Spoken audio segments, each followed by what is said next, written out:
Good morning, everybody. Welcome back to the next chapter of my SnowRunner tutorial. Today's episode, we are going to look at the basics of texturing. We are going to go through how to actually apply textures to this truck and the methods that I use to apply textures. Um, my method is not the only way to do this. There are other ways. Unfortunately, I only know the way that I use. I haven't explored any other options. There is a way to be able to apply your textures within Blender and somehow get them to work in the game, but I don't know how to do that. So I use a secondary program called Substance Painter from Adobe. Before we can go into the whole other program, we need to set this model up to be able to use the textures properly. The way I do that is I will typically, when I bring in a model, usually there's some sort of textures applied to it, even if you don't see them here.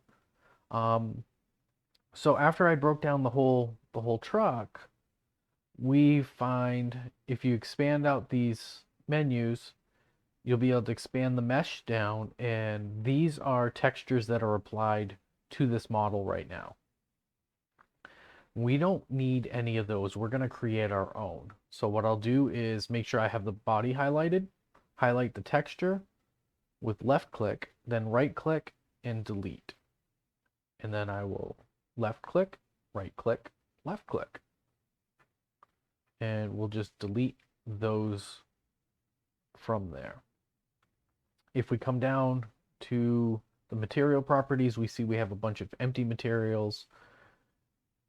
I just like to make it cleaner. I will use the minus key and delete all of those. And then I'll add a new material to it. It comes up saying material, we double click, we can rename it. And usually I would name this something to do with the Jeep. So we'll probably use TUT as the abbreviations as we were doing with the bumpers and whatnot. I'll usually use like for example, on my Jeep Wrangler mod that I released, I used YJ for all the abbreviations for everything. That way there I know all those parts, all those textures, everything go to that particular truck. So I'll use TUT, and I know this is the body, and then I will name it underscore matte. It's not an absolute necessity to put the underscore matte. You can put whatever you like. However, people, including myself, have found really odd situations where occasionally a material name or something else will match an XML name and the game gets all confused, and you'll spend hours trying to chase a bug, trying to figure out what's wrong when all it is two things are named the same, whether it's a texture file and an XML file or something of that nature. It really confuses the whole thing. So when I first was learning, somebody else told me, hey, put underscore matte under all of your materials. And I was, oh, I don't need to do that. So why would I bother? And then I started to run into that issue and it became a nightmare trying to track it down. So I've gone back to doing it this way. So we'll put an abbreviation for the name of the truck. That way there, once you have more material, more trucks, it becomes easier to track down. So name of truck, name of part, underscore matte. So we'll come into the front axle. If you notice, there's nothing here. Go underscore, and we'll go TUT axle underscore matte. And now to save a little bit of file size, since we know that the two axles are pretty much the same, and we can do those at the same time, what I'll do is I'll come in and add that same axle material. We can do this for the springs. TUT springs underscore mat. And again, since I know we have front and rear springs, we can add that material to the rear springs. And we just go through the whole list, adding materials. Things like the steering wheel could be done at the same time as the rest of the interior. So you could use that same method. Add the material to the interior and then reapply that same material to the steering wheel. Once you have all your materials added, we'll come in, select a part, go to UV editing. I like to go and select all, click UV, Smart UV project. I typically don't change any of these. I know some people that do. I haven't seen any difference in how my textures come out by playing with these. I've tried scale to bounds, I've tried changing the angle limit. I haven't found any noticeable visual difference in all of that. Some people may, some people may not. I haven't. So I just click OK, and it puts all of the parts into a very logical order as far as the UV map goes for texturing. That's all we need to do. And come back out, and that's all set. So if we have multiple objects that have the same, that are going to be using the same texture, we need to map those at the same time. So I'll use Control and I'll select both the front and rear axles, come into UV editing, select all, UV, Smart UV project, and you'll see it puts all of the vertices and all the faces over here. And you might have seen it actually shift a little bit. I could probably, yeah. So if I undo, this is how it looked before, because those axles were originally UV mapped because I took them from another truck that I had made. So they originally had UV maps, but they were mapped separately. So there's some parts of this map that are overlapping, and that causes some real nasty textures and whatnot. So again, we select all, Smart UV project, click OK, and it shifts it so nothing is overlapping. Everything is all nice and neat. So those are the two basics for getting your model prepared to be textured. The next step we need to do is to come into our folders, and we need to go into the meshes section of the folders and then trucks, and this is where your main 3D model is, and then we have this XML file that goes with it. And remember, I said every single part needs its own XML file, and this is the list of instructions that tells the game which textures to apply and which sections of the model to apply them to.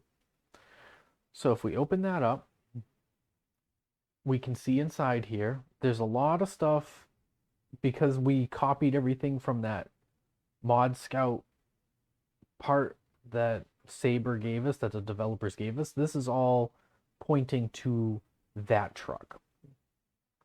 The first thing is the socket points for the drive shafts. Why this is included in with the materials, I don't know. There's no good explanation for that. Maybe the developers have one. It's not worth asking about. It's just, hey, this is where they are.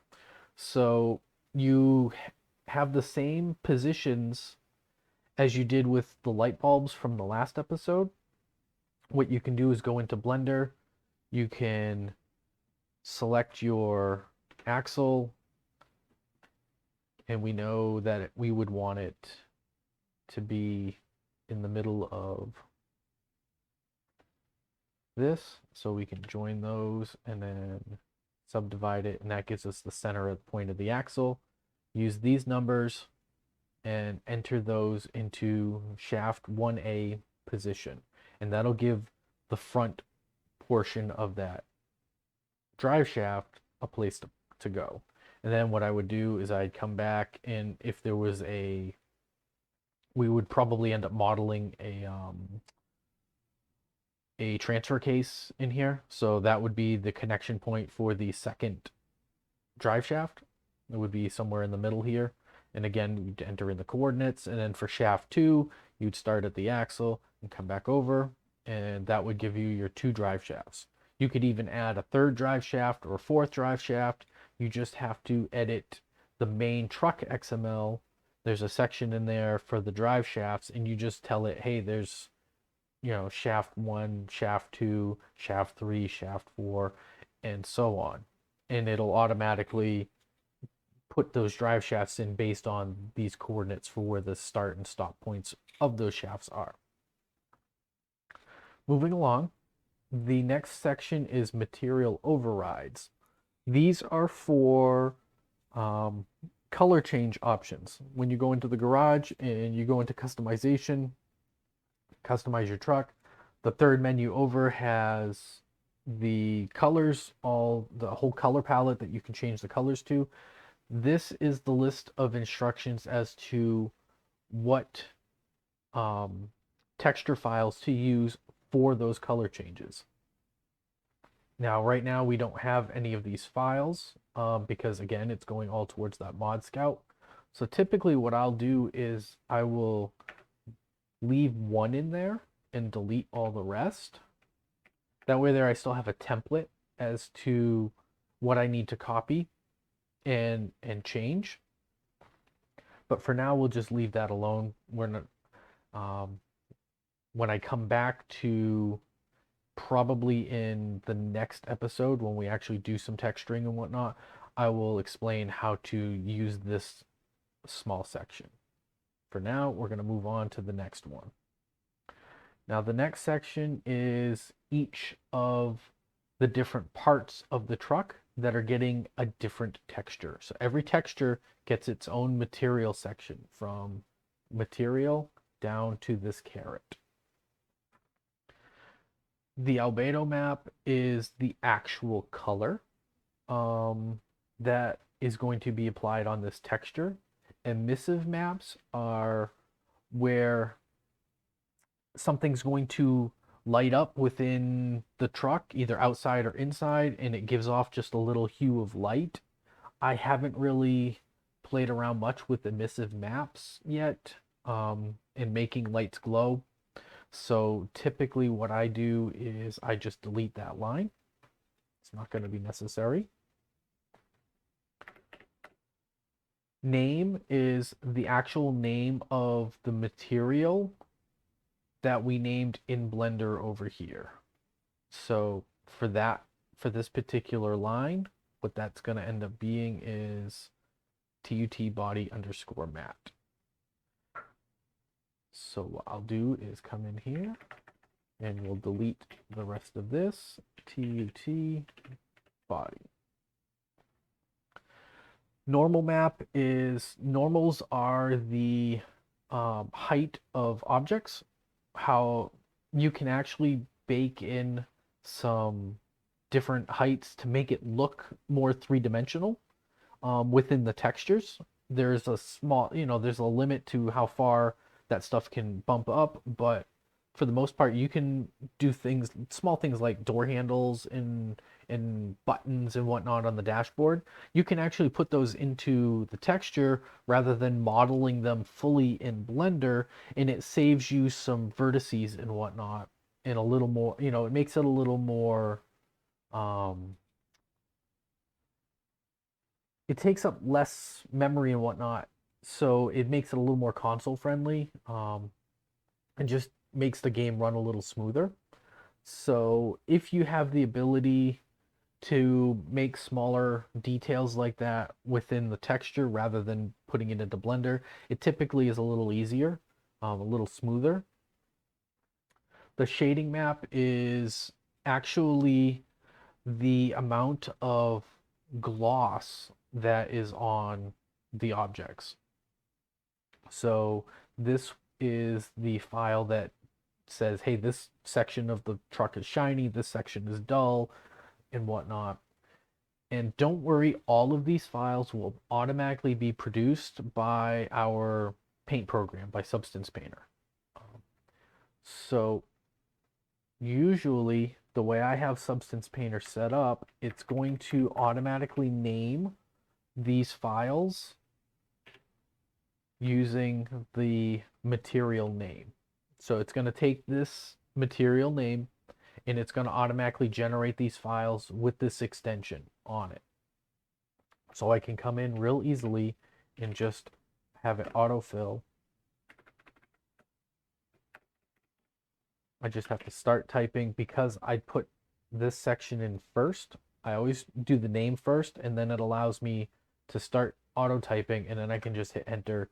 And with some of these, the name can get real long, so it's really good to just have it do that.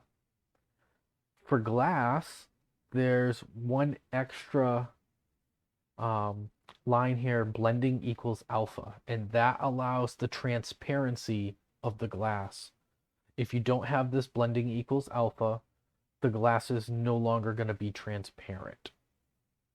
So what I usually typically do is I'll save this section for the actual glass on the truck, and we can then delete pretty much all the rest of these. I have my first section as a template. The other one that I'm not positive on, and I'm sure there's a lot of people in the community that are much better at certain things than I am. The snow up intensity, I don't fully understand what that does, so I usually just delete it.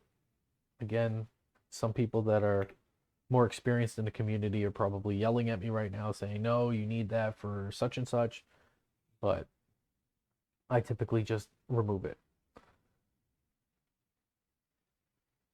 And I usually end up having a normal map, even with the glass, just so I have the same format. And like I said, Substance Painter is going to automatically produce the file anyway, so just to leave everything pretty much all copacetic and matching. So once again, I would go through, I would name all of these items, and then I would go through and create a material for each of those items. So since we already have one done for the axle, we'll go through and we'll create this one here. Since I want to keep that blending as for the glass, we'll just copy this one that does not have blending, and we named it axle.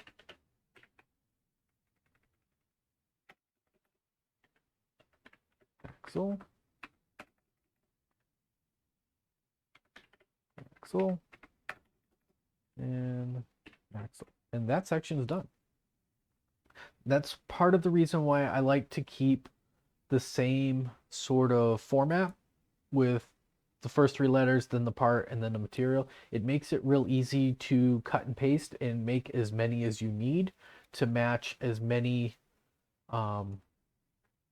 different textures as you need in here. So that just about wraps that up.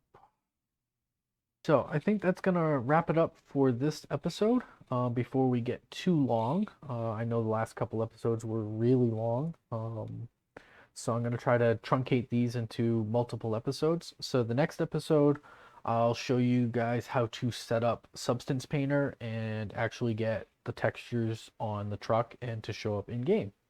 So again, as always, I hope you learned something, and I hope to see you in the next episode. Thanks for watching.